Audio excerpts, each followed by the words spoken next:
The Chosen One. A huge clash over Chosen Ones is about to happen. In the year 2047, the world had changed in ways no one could have predicted. 20 years earlier, strange anomalies began appearing across the globe. Children born with impossible abilities. They could bend light, summon storms, heal fatal wounds with a touch, or peer into the threads of fate itself. Scientists called it the quantum awakening. Governments called it a threat.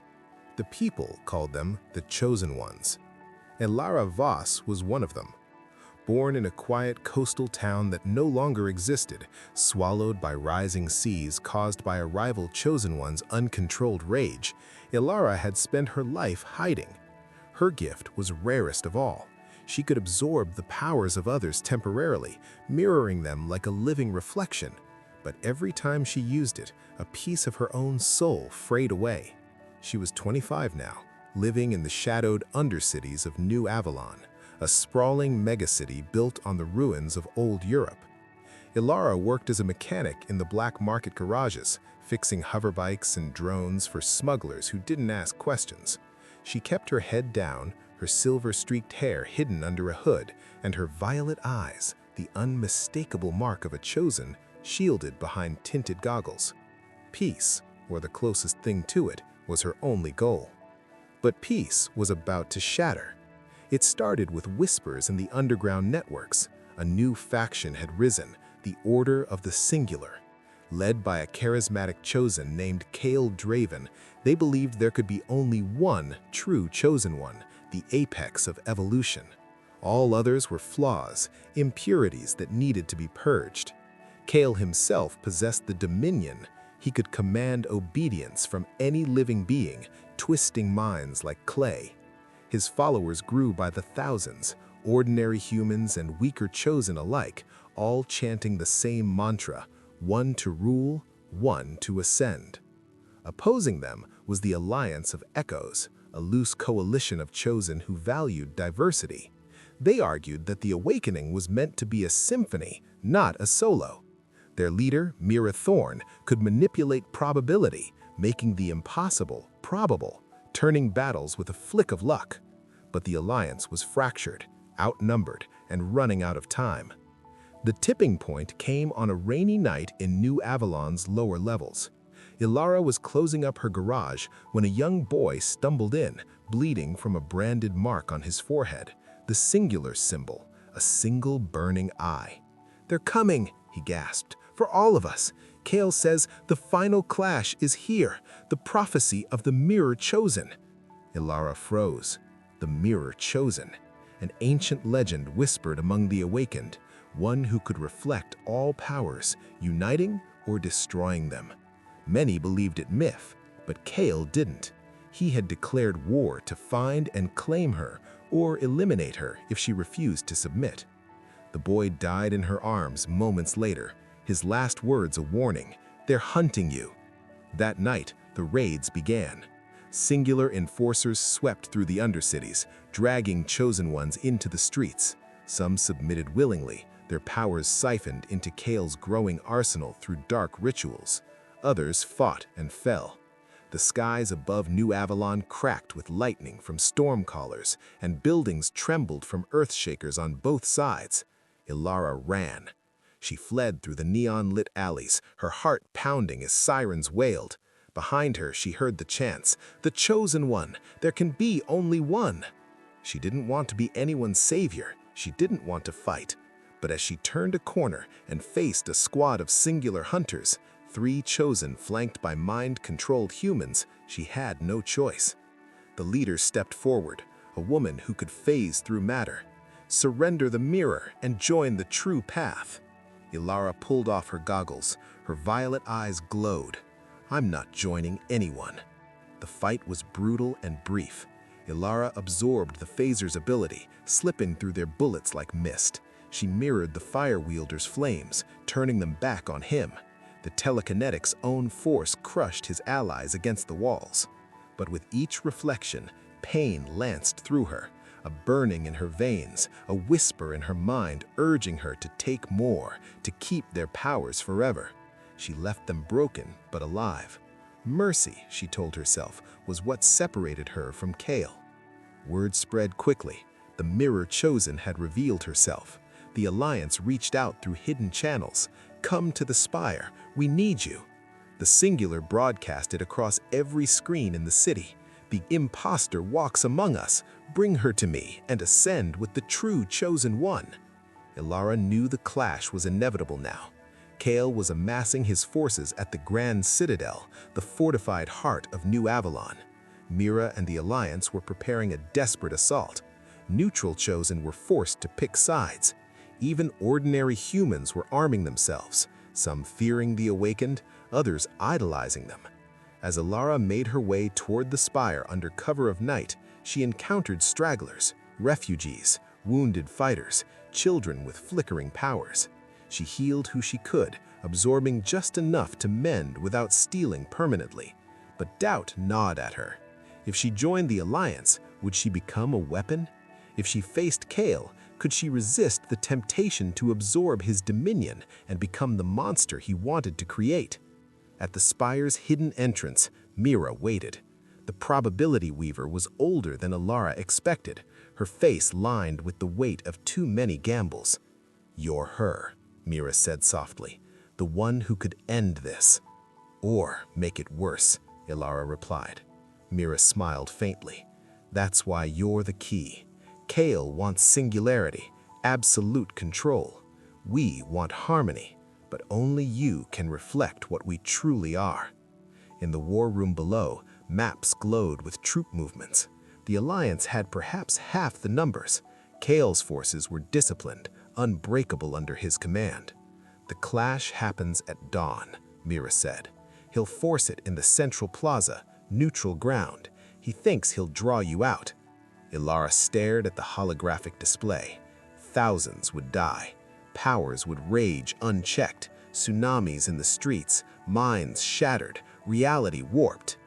"I'll go," Elara said finally, "but not to fight for you, to stop him my way." Dawn broke over New Avalon in blood-red light. The central plaza was already a battlefield. Singular forces formed perfect ranks, their eyes vacant under Kale's thrall. Alliance fighters arrived in waves, chaotic but fierce. In the center stood Kale Dreven himself, tall, imposing, with a crown of dark energy swirling around him. And there, walking all alone into the no-man's land between armies, was Elara. Kale's voice boomed, amplified by his power. "At last, the mirror! Kneel and become part of the One!" Elara stopped 10 paces away. "There is no the One. There's only us, all of us." The clash began. Powers erupted like a supernova. Storms clashed with fire. Probability twisted bullets into butterflies. Minds broke and reformed. Elara dove into the heart of it. She reflected everything. A storm caller's lightning became her shield. A healer's light mended her wounds. Kale's own dominion brushed against her, and she mirrored it back, not to control, but to free. Thousands of enthralled soldiers blinked, suddenly themselves again, dropping weapons in confusion. Kale roared in fury. He unleashed his full power, a wave of absolute command. "Obey!" Elara absorbed it all. Pain exploded through her, every frayed thread of her soul screaming. For a moment, she held dominion over the entire plaza. She could end it, make them all kneel, become the singular ruler he dreamed of. But she released it. Instead, she reflected it outward, not as control, but as truth. Every chosen in the plaza felt their own power echoed back, amplified, pure.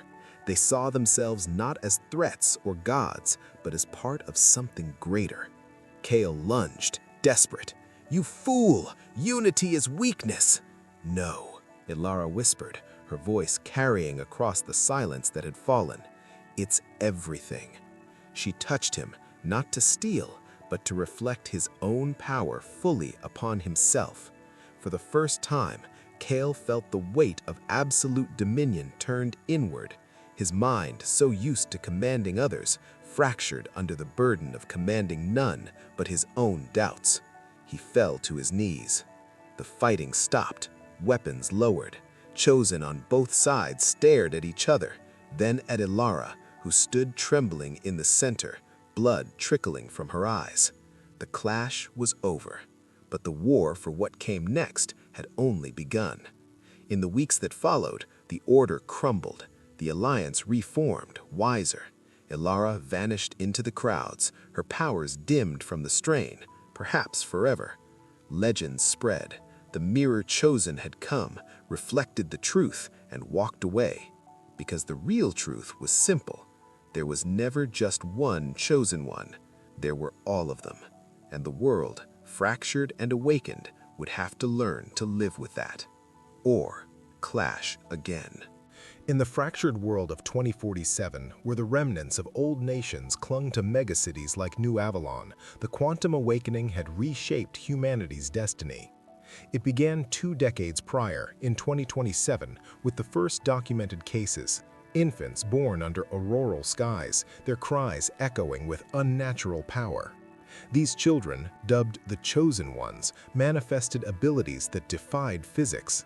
Telekinesis that could lift buildings, pyrokinesis that ignited infernos from thin air, or precognition that glimpsed futures yet unwritten. Governments scrambled to classify them, assets or anomalies. Religions hailed them as divine messengers or harbingers of apocalypse. Society fractured along lines of fear and awe. Elara Voss was born amid this chaos in a coastal hamlet called Eldridge Bay, now a submerged ghost town. Her mother, a simple fisherwoman, had witnessed the awakening's first wave, a meteor shower that bathed the world in quantum flux. Elara's birth was marked by a violet glow that lit the night sky, drawing unwanted attention. By age 5, she discovered her gift, the ability to mirror powers. Touch a flame wielder and she could summon fire, stand near a mind reader and thoughts became her own. But each reflection exacted a toll, a searing migraine, a fragment of her essence eroded like sand slipping through fingers. Her family fled inland, evading government hunters who sought to study the chosen in sterile labs. By her teens, Elara had learned survival in the underbelly of society. Blend in, never reveal, trust no one. Now 25, she resided in New Avalon's labyrinthine undercities, vast subterranean networks of rusted pipes, flickering holograms, and black market bazaars. She worked as a mechanic in a dingy garage owned by a grizzled smuggler named Jax, repairing hover drones and stealth vehicles for those who skirted the law. Her silver-streaked hair was always tucked under a hood, her violet eyes concealed by augmented goggles that doubled as scanners. Life was a fragile equilibrium. Fix machines, avoid eye contact, dream of a normalcy that never was. But equilibrium shattered like glass underfoot. The whispers started in the dim-lit taverns and encrypted chat nodes. A new ideology had coalesced, the Order of the Singular. Founded by Kale Draven, a chosen whose dominion over minds made him a living god. Kale's origin was shrouded in myth. He claimed to have awakened in a Siberian prison, bending guards to his will and escaping in a blizzard of his own creation. His power was absolute obedience, a glance, a word, and souls bent like reeds in wind. He preached singularity, the belief that the quantum awakening was a cosmic error, birthing multitudes when only one true chosen should reign. "We are shards of a broken mirror," he'd proclaim in viral holocasts. "I am the whole. Join me or be discarded." His followers swelled, disillusioned humans seeking purpose, lesser chosen craving protection, even elites who saw profit in his vision. They branded themselves with a single eye, symbolizing undivided focus. Rituals in hidden enclaves siphoned powers from the unwilling, funneling them to Kale, amplifying his dominion into a psychic empire. Countering this was the Alliance of Echoes, a ragtag federation of chosen who embraced multiplicity. Led by Mira Thorne, a probability manipulator whose gift turned odds into certainties. Mira had awakened during a casino heist in old Las Vegas ruins, her power flipping a rigged game into fortune. She argued the awakening was evolution's chorus, diverse powers harmonizing for collective survival. But the alliance was decentralized, plagued by infighting. A storm summoner clashed with a healer over strategy. Healers debated ethics of intervention. They operated from hidden spires, broadcasting messages of unity amid growing singular aggression. The spark that ignited the powder keg arrived on a storm-lashed evening in Elara's garage. Rain hammered the corrugated roof as she tinkered with a faulty plasma engine. The door burst open, admitting a sodden boy no older than 12, his clothes torn, a fresh brand searing his forehead, the Singular's eye weeping blood. "Help me," he wheezed, collapsing into her arms. His skin was fever-hot, eyes wide with terror. Elara's instinct screamed to bolt, but compassion anchored her. She dragged him to a workbench, fetching a medkit. "Who did this?" "Singular hunters. They came for my family. I can talk to machines. They wanted it for him, for Kale." His voice cracked. "But the prophecy, the mirror chosen, they say she's the key. A clash is coming. Worlds will break." Elara's blood ran cold. The mirror chosen, a legend passed in hushed tones among the awakened. A being who could reflect all gifts, forging unity or unleashing annihilation. Many dismissed it as folklore, a bedtime story for powered orphans. But Kale believed. His broadcasts had escalated. The mirror will submit, or all impostors perish. The boy shuddered. "They're hunting her. Your eyes." He knew. Before Elara could respond, his body went limp, life ebbing away. A tracker implant in his neck blinked. Singular tech. They were coming. Panic surged. Elara grabbed her go-bag, tools, credits, a concealed energy blade, and fled into the night. Alarms blared as Singular enforcers descended, black-armored squads with enthralled Chosen in tow. Pyros ignited buildings, telepaths probed mines for secrets. The undercities erupted in chaos, screams, explosions, the acrid scent of ozone from clashing powers. Elara navigated the maze of tunnels, her goggles HUD mapping escape routes. She dodged patrols, mirroring a shadow manipulator's stealth to slip unseen. But exhaustion clawed at her. Each reflection drained her further, visions blurring with phantom pains. By dawn, she surfaced in the mid-levels, a bustling hive of markets and tenements. Holoscreens everywhere broadcast Kael's decree. The false chosen hide among you, deliver them to the One and share in eternity. The Alliance countered with pirate signals. Stand together, the echoes will prevail. Neutral Chosen were caught in the vice. Some fled to wilderness enclaves, others bartered allegiance. Humans polarized. Vigilante groups hunted the awakened. Underground railroads smuggled them to safety. Elara sought refuge in a safe house run by Jax, her employer. The old smuggler, scarred from pre-awakening wars, harbored no love for powers but owed Elara for saving his life once, mirroring a healer's gift to mend his shattered leg. "You can't run forever, kid," Jax grumbled, handing her a steaming mug of synth coffee. "This clash, it's biblical. Kael's got an army, Mira's got ideals. Where do you fit?" Elara stared into the mug, reflections dancing on the surface. "Nowhere. I just want to survive." But survival demanded action. That night, as Singular raids intensified, Elara intercepted an Alliance courier, a young teleporter named Lear. Cornered by hunters, Lear blinked in and out of existence, but numbers overwhelmed him. Elara intervened, mirroring his gift to evade, then a force projector's shield to repel attackers. Grateful, Lear offered sanctuary. "Come to the spire. Mira wants to meet the mirror." Reluctantly, Elara agreed. The journey upward was perilous, elevator shafts rigged with traps, corridors patrolled by drones. Along the way, she encountered the war's human cost, families displaced, children manifesting uncontrolled powers in terror. A girl summoned vines that strangled her own kin.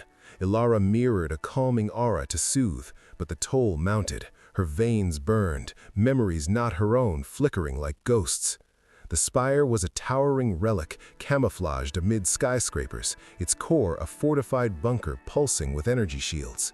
Mira Thorne awaited in the command center, a woman in her 40s with silver hair and eyes that shimmered like dice mid-roll. Maps holographed the city, red for singular strongholds, blue for alliance pockets. "You're real," Mira said, extending a hand. Probability rippled. Elara felt odds shift in her favor. The legend fleshed. Elara recoiled. "I'm no legend, just a survivor." Mira's gaze softened. "We all are, but Kyle forcing the endgame. He's massing at the Grand Citadel, thousands strong, powers augmented. He plans to broadcast a global dominion wave, subjugating all chosen. We strike at dawn in the Central Plaza, neutral ground, epicenter of the clash." The War Council debated strategies, alliances, contingencies. Elara listened, her mind racing. Joining meant being a pawn. Refusing meant isolation in apocalypse. As night deepened, doubts assailed her. In a quiet alcove, she confided in Lear. "If I mirror Kyle, what if I can't let go? What if I become him?" Lear, scarred from his own battles, replied, "Power's a mirror too. It shows who you are." Dawn arrived in crimson fury. The Central Plaza, once a vibrant hub, was now a coliseum of doom. Singular ranks stood immutable, mind slaves in uniform, chosen enforcers radiating menace. Kyle dominated the center, a colossus in ebony robes, his presence a psychic weight. Alliance forces poured in, stormcallers darkening skies, earthshakers cracking pavement, probability weavers turning misses to hits. Elara walked the divide alone, hood discarded, violet eyes blazing. Kyle's voice thundered, "The mirror approaches. Kneel and forge the one." Crowds held breath, powers simmered. "I kneel to no one," Elara declared. The clash exploded. Lightning forked, fires roared, telekinetics hurled debris, healers mended the fallen. Kyle's dominion lashed out, ensnaring minds. Alliance fighters turned on kin. Elara plunged in, mirroring chaos. She absorbed a speedster's velocity, blurring through ranks. A cryomancer's ice became her weapon, freezing thralls. But Kyle targeted her, his dominion crashing like a tsunami. Pain eclipsed all, her soul unraveling. She glimpsed his mind, loneliness masked as supremacy, fear of multiplicity. In that nexus, she reflected not just power, but essence. Dominion reversed, thralls awoke, singular faithful questioned. Kyle charged, unleashing raw command, "Submit." Elara met him, touch igniting reflection. His power looped inward, self-dominion fracturing ego. He crumpled, broken. Silence descended, powers faded, armies stood stunned. Elara, bloodied and spent, addressed them. "We are not one, we are legion. Choose harmony or repeat this madness." The clash ended, but scars lingered. Kyle imprisoned, his order dismantled. Alliance evolved into a council, inclusive. Elara faded into legend, wandering fringes, her gift a quiet echo. Yet whispers persisted. The awakening continued. New chosen rose, and in shadows, embers of singularity smoldered, awaiting the next clash.